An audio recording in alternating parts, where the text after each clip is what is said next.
beautiful job. Laura Muir now. She has smashed the British record. Mo Farah wins the gold.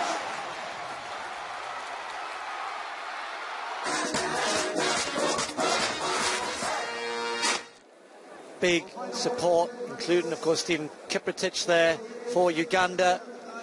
And Cheptegei hoping to go well. Kiprotich will hope to join him. Toritich, they've got a lot of experience in that Ugandan team. So Kenya, with the names, you look down that, Jeffrey Kamworo, very much the big name in that Kenyan team, but again, full of experience. Well, they're just about ready to go. Wait for the call forward. Here we go. So the men's senior race gets underway with a rather quiet starting pistol there, but the way they go, 10 kilometres of a sprint for 200 metres, followed by about 9,700 metres of hard running after that. For some, the sprinting will not cease, to be fair. There's a few people right up there at the beginning, will not last very long, and just jostling for a little bit of position, and they'll start to settle down. So the senior men, as ever, the highlight of the programme for many. Maybe some bigger names in the women's race, but Jeffrey Kamworo, the defending champion, has gone off with real intent there.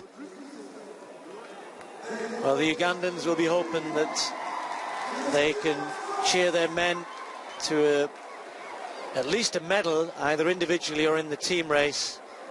After winning the junior gold medal, then they'll be hoping for more of the same here.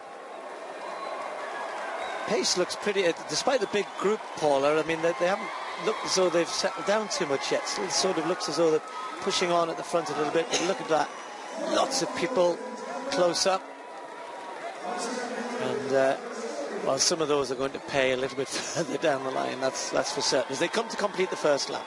Some are definitely going to pay for it, but it is a big pack, and it's the biggest pack so far, and you see the danger as they've come through that narrow area to finish the first loop, because that course narrows down very quickly, and there are a lot of cones out on the course which actually mark the way down to the finish when they come round on the final lap, and some of the guys were getting very dangerously close to some of those cones in the way, but there doesn't seem to have been any fallers.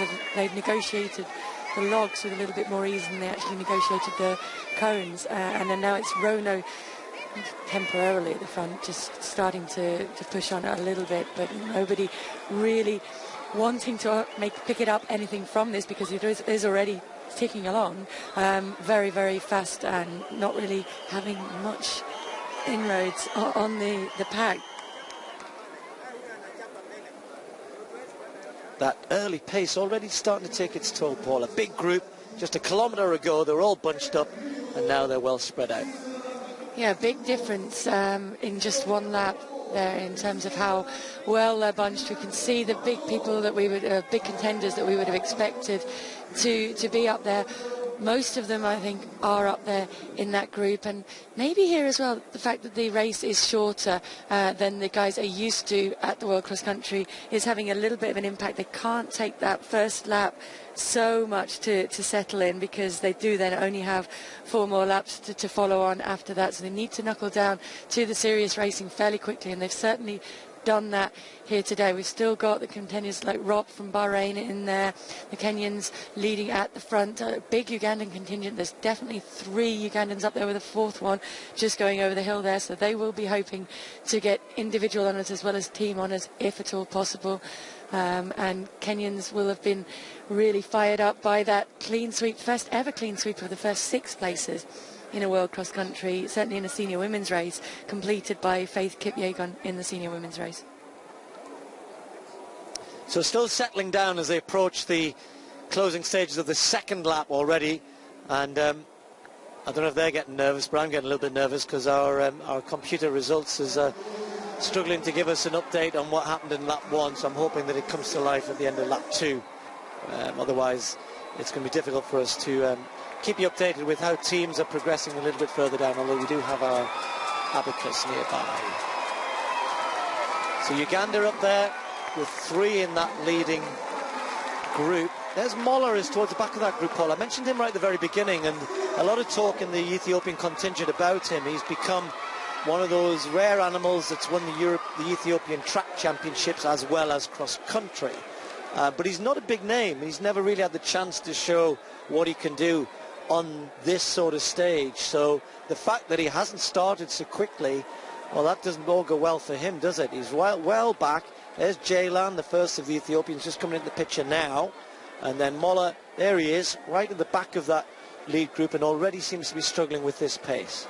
Yeah, he's just struggling to hold on to the coattails of Mukhtar Edris just in front of him, who didn't run at all well in their trials, but was apparently injured and doesn't look as though there's too much wrong with him there today. So Mukhtar Edris at his best, that's him now just moved up onto the shoulder of Ceylan, and he is very much involved in this race. Molla was struggling to stay in contact. We'll have a look. Yeah, he's just drifted back even further now, and I think that once that gap opens up in this race, he's not going to be able to work his way back. We're not seeing any reckless surging at the front of this race. We're seeing a sustained increase in pace, and if you're not able to go with that, working your way back to it is going to be very, very difficult.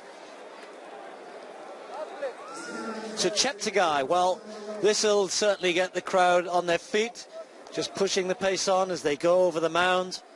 That little rise and down the other side, just trying to upset the rhythm a little bit, but not really too much. Kamworo is still right up there. And he's answering the first questions, really, isn't he? Because I think immediately we'll be like, oh, is he in shape, is he not? So even for an athlete who's, you know, as good as he is, if you're not in shape, you can't kind of attack in this early stage. So he's obviously feeling that he can go with this, that he's fit enough, confident enough, obviously. And the pace is fast here. You know, you can just tell that lead group, we are about halfway, and that lead group is well strung out. And look at the damage that Cheptegei is doing. Yeah, and you definitely get the impression, don't you, that these Ugandans have trained hard on this course and been able to put the preparation in there to just take exactly the right tangents as they're going round the bends and up and over the bumps. But Geoffrey Kamworor is able to respond to it at the moment. There were questions about his shape coming in, but I don't think he would have come to an event as significant to him as the World Cross Country unless he felt he was at least 90% of the way there. So I think is he there 100%? Maybe not yet, but certainly he's there far enough to be able to come here and commit to racing strongly and to racing well at this stage. As Dida of Ethiopia has now moved through into third, and now quickly these gaps are opening up, and Cheptegei is doing damage in this race. Yeah, and it'll be interesting because, you know, we've seen a couple of other races, others who, when the surges come, have sat off and managed to maybe not come through to win, but certainly come through to finish second or third. And all of a sudden, Cheptegei, the home favourite, is taking the defending champion, Geoffrey Kamworor, with him. Cheptegei, who did so well in Rio at the 5,000 and the 10,000 metres, made both finals, top 10 in both races. And as Paula was saying, surely prepared himself for this. But this is a brave effort. I mean, this is hard running at this part of the race. And there's still a long way to go here. Couple of laps, 4 kilometres of running. Cheptegei forging on. This time, Paula, he'll hear the bell, and that in itself will be a massive encouragement to him. Yeah, we do get a little bit of data then. It's a 7-second gap, or it was a 7-second gap, back to Kamworor. We'll see if that's actually accurate or not, but it looked reasonably accurate. What I didn't like was the look over his shoulder that Kamworor gave, as if to check behind him, as if he was giving up on the chase in front of him and is more worried about the danger that's coming from behind him and holding that off. That means that Cheptegei has gained the first mental victory, the first psychological victory in turning the screw. He's managed to get that gap far enough that has he broken the invisible thread that was linking Kamworor to him. Certainly he's getting huge support from the crowd, which is only going to keep firing him on. Maybe it is a little bit too soon, but I don't think so. I think he knows this course inside out and backwards and knows exactly where his strengths and weaknesses lie on it and where and when to attack, and he's getting a lot of information out there. A lot of it will just be noise and support, but a lot of it will be information too on how big that gap is, and is he going away with each stride, or is it being closed down with each stride.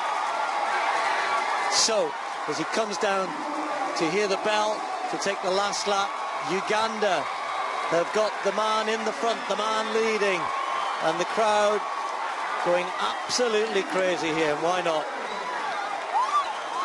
Just 20 years of age, great performance at the Olympic Games last year. The only thing that will be a slight disappointment to him is that he might have dreamt of becoming Uganda's first ever gold medalist in the World Cross Country Championships. Well, sadly for him, but not for his country, he's the second man, or will be the second man, because his junior teammate already taken the under-20 title. What a day for the host nation here. Yeah, no, he's raced this hard with a lot of knowledge of the course. It isn't won yet. Kamworor still looks strong.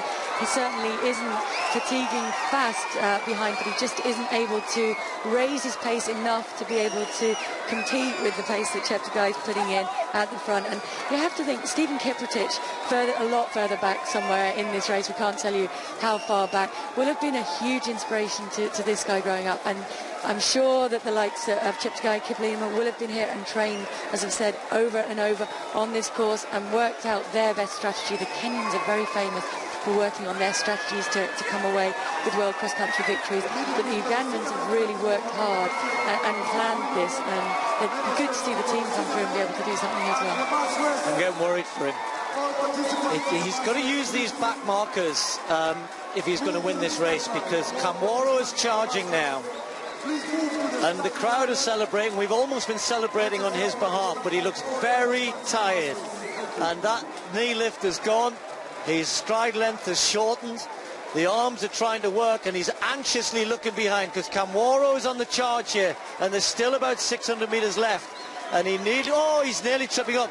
This could end up really sadly for Cheptegei, who's led this race. I said he ripped the heart out of it, but has he, in so doing, destroyed his own chances? Kamworor is reinvigorated. The defending champion is now only 2 seconds behind.